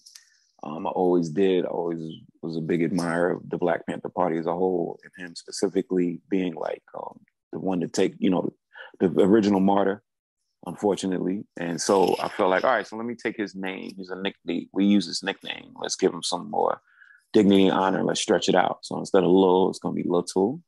And instead of Bobby, it's Robert, which his name is Bobby's a nickname, and Hutton is his proper last name. So that's what we're going to call it. And then I try to come up with a premise just as an ideal point that people can have, whether it's the producers I was working with or anybody that was writing for it. I say, yo, what if Little Bobby was equipped with Afrofuturism weaponry of today back in against Hoover and all his demon kind? Like, what would the outcome be? Because COINTELPRO, it's a horrible word. They did a good job. So I felt like if Little Bobby and them were more equipped, would the outcome be different? And I know it would be. So that was the premise. And so that's where the title comes from. And that's where some of the imagery comes from. But again, it was just like an overarching type ideal because I try to go different places on the record as a whole. Yeah, and you definitely did, like just before I even pressed play on it, I was going through all the titles and, like, I'm just looking at the song titles, like AAVE and Saltfish. Like, yep. That's hilarious to me. And funny, that's good. Thank you. Laughing at that shit. I love it. Like, anybody had like, and I said, you can pronounce how you want. So, Aki and Saltfish. That's all right. What comes before Saltfish? Not many things. Okay. So Aki and Saltfish. And I was like, what is that? I said, oh no, AAVE. I was watching something and it came on and it was like this fight for it, a battle for it. And I was like, all right, that works. Right. Yeah, nah, it's just so funny because I was a while ago, like a minute ago, I was talking to my girlfriend about the whole thing and like she hates fish. So like I was like, so I was like explaining to her like what Aki and Saltfish is, and she was just like, and it's you're like, no, it's more of a stew and it's vegetables. Yeah, but no, it is what it is. Though. But like just like between like AAVE and Saltfish and like F stands for Hampton and of course like the big and like the big one that I feel like ties into the overall theme of the project, Killmonger was right, like type shit. Just like I'm also like a big proponent on song titles and like even if the title has nothing to do with the actual song, I just love a good attention grabbing song title. Like that's why I love. And there's songs. A lot. See, I knew he was gonna bring up crack because there's a lot to song titles. But Lord Jah Monta, I can't always say his name. Lord Jah. Yeah, Jamonte. Yeah, Lord Jamonte. Lord Jamonte. Yeah. Shout out to Jah. He's great. He's and his song titles are a crazy grill. His joints be wild. Once he said, yo, I could put a comma in it. All right, Bond, watch this. I'm gonna give you I'm gonna give you this whole dichotomy. I'm gonna give you triple entendres because I got commas in my titles, just to extend the idea. But yeah, so titles are pretty important to me. Definitely by the time I hit people up for features, the song does have a title. That's usually part of my premise when I ask for people to get on things for me. So yeah, that's important to me. So that gives you a destination, a vantage point to hit when you're looking. Right. And I think in general, this is probably the most ambitious thing you've ever done. It feels like just like from your description and just like the way the album kind of plays out, like there's just like, it feels like it almost feels like your Spike Lee type of thing where it's like you ideas and a lot of thoughts you want to get out and like you're putting them all into this project. Like it just feels like there's so much I don't even know like while I was writing it or while I was listening to it and trying to like take down notes and shit, I was like I didn't really even know like what to grab to talk about because I was just like there's just a lot going on here, like appreciate that. Yeah, I mean this is what I call my Black Angst album.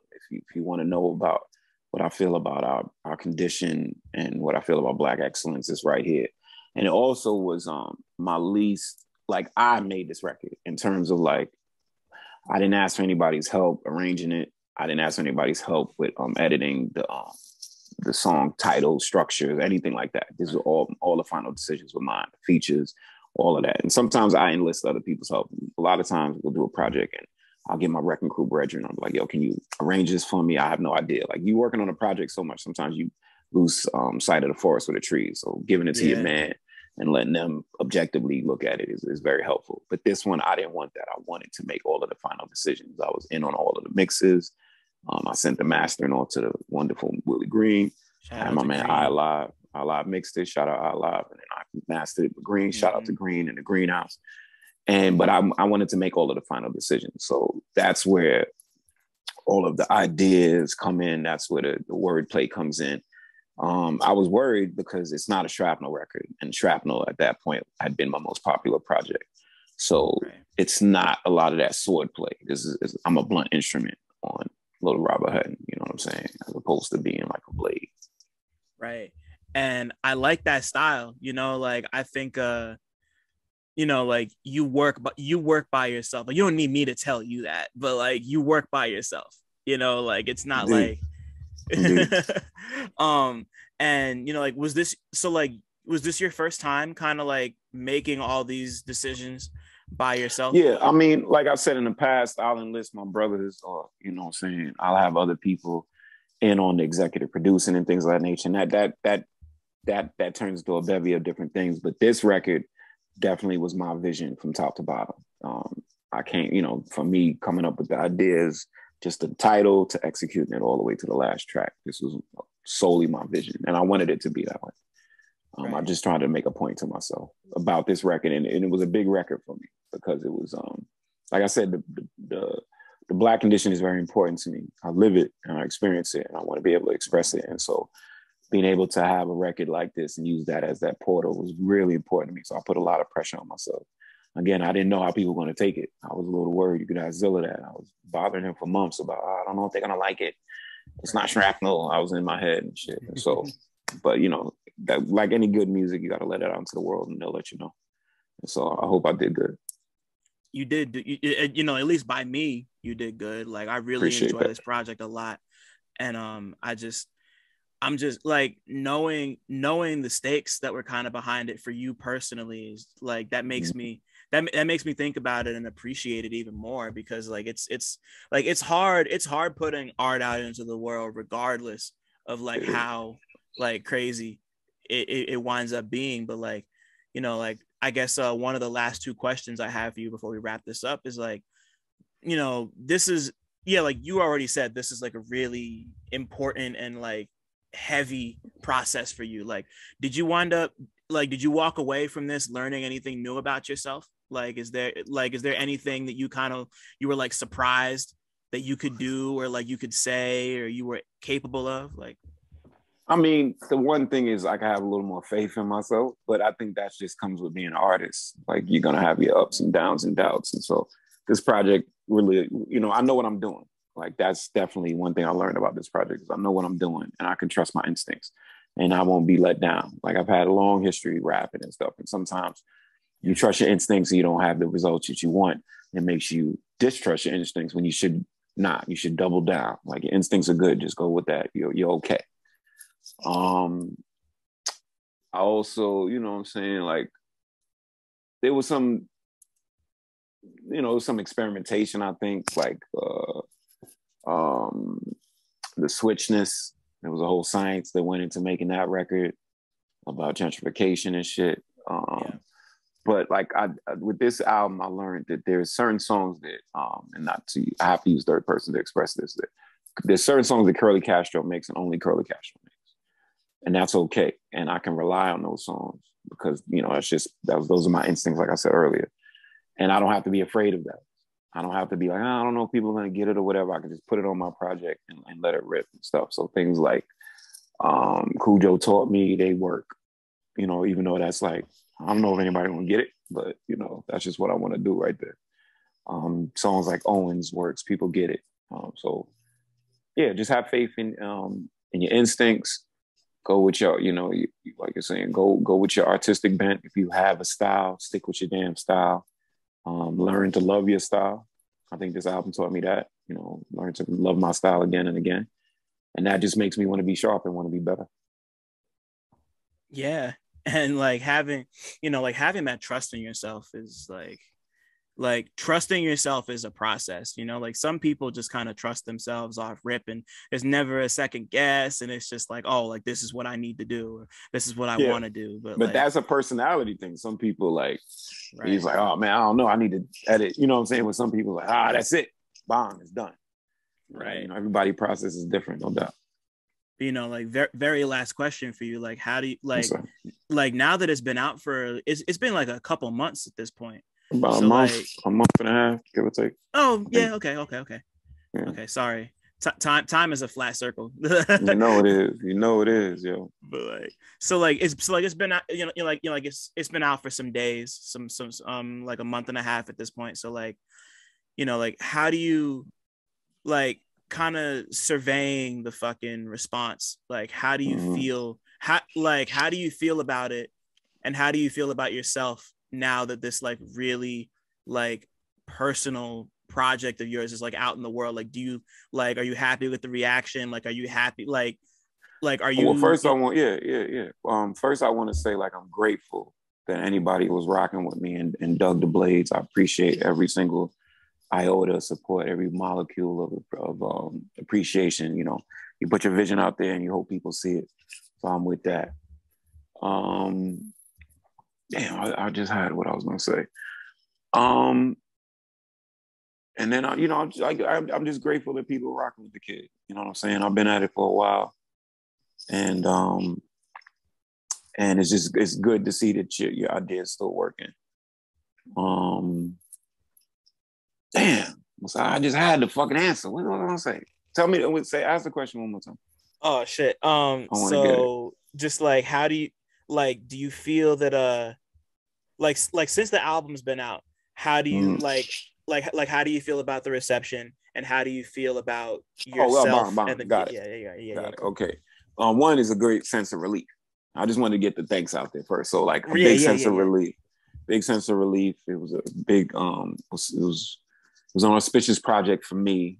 I took some risks and I'm glad that they landed. So big sense of relief. I'm glad people are rocking with it. I'm glad people are believing in the brand. Backwards is we here to stay. We're just gonna keep getting bigger and better, sharper, and more creative. We building a planet, so make sure you got your tickets to the spaceship and shit. And this project makes me grateful for Prem Rock's project, because these are like companion pieces, so people could listen to Lil Barry Crow's Feet and Little Robert Hutton kind of together and figure out the sciences to that and learn more about shrapnel if they're interested. And I think it's a decent stuff for Wrecking Crew. Got to hold up my part of the bargain. It was my turn. You know what I'm saying? We got Zola Rock and Small Professor up next with Never at Peace. It's their turn. So you up to bat. You wanna strike really hard. You wanna hit that lightning bolt bat. You know what I'm saying? You wanna send that ball over the green monster, if you will. So that's how I feel about it.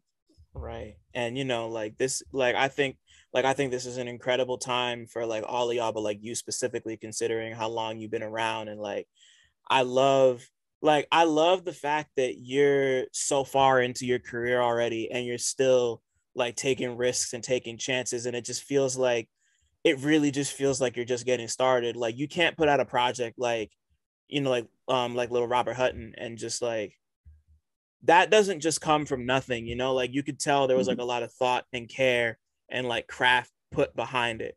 And to see you still kind of like figuring out your boundaries and like still pushing further, so far into your, like that's amazing to me. Like that's that's really powerful to be able to still test your limits. Like, I mean, it's like shit. What do they say?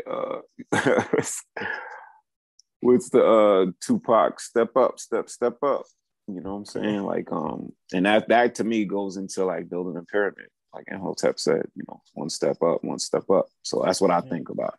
And so if you keep hitting that level, you got to go up even higher, and just keep trying to make that good music, as best as you can. It's our peer work.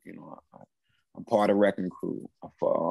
Backwoods supports me. Like I got a fan base that believes in what I'm saying and what I'm doing. So I got a lot of people that I'm responsible. I'm I'm responsible for this work.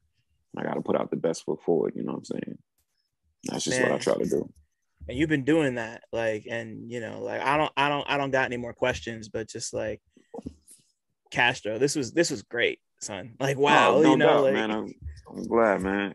I was hoping I did good. You know what I'm saying? I knew this was gonna be cool because I was already a fan of your music, and I knew like we were already into a lot of the same shit, and like I just once again, like the fact that, you know, like, shout out to all of y'all, because like y'all have really been, like you said, you've been holding me down, and I'm trying to do the same for you guys however I can. So like, thank you for being interested. Thank you for the music and just like what you do, because like what you do is really important and people give a shit.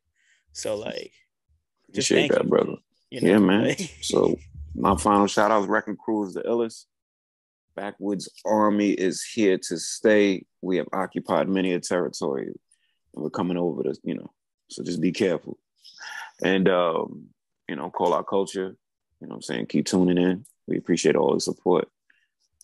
That's all I got, you know what I'm saying? Go get the record if you ain't got it. We got CDs and shit, you know what I'm saying?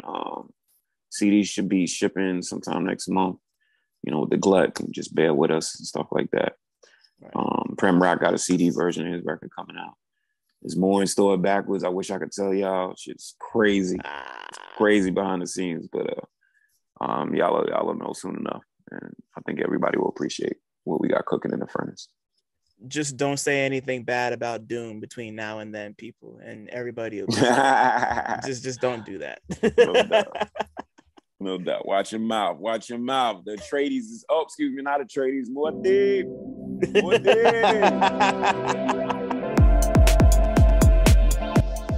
Thanks for listening. Shout out to y'all for making it this far.